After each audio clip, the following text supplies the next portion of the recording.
Hello everyone, welcome back to my another mini blog. আপোনালোক সকলোলৈকে মই নৱবৰ্ষৰ শুভেচ্ছা জ্ঞাপন কৰিলোঁ। নতুন বছৰ গতিকে মই মোৰ ফেমিলিৰ সৈতে অলপ টাইম স্পেন্ড কৰিবলৈ গৈ আছোঁ।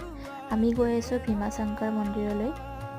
এয়ে গাইছ আমি সোমালোঁ মন্দিৰলৈ আৰু আমি ইয়াতে ধূপ চাকি বন্তি লৈ ল'লোঁ।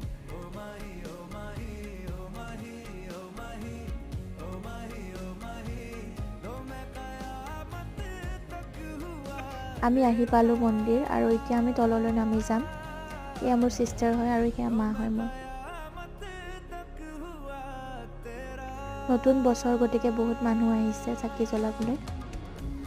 ফাইনেলি আমি চাকি বন্তি দি উঠিলোঁ আৰু আমি অলপমান ফুৰিলোঁ। এনভাইৰনমেণ্টটো বহুত ধুনীয়া আছিলে। মন্দিৰৰ পৰা ওলাই আমি লাঞ্চ কৰিব সোমালোঁ। তাৰ পৰা আমি ঘৰলৈ আহিলোঁ। Bye bye guys, next mini ব্লগত লগ পাম।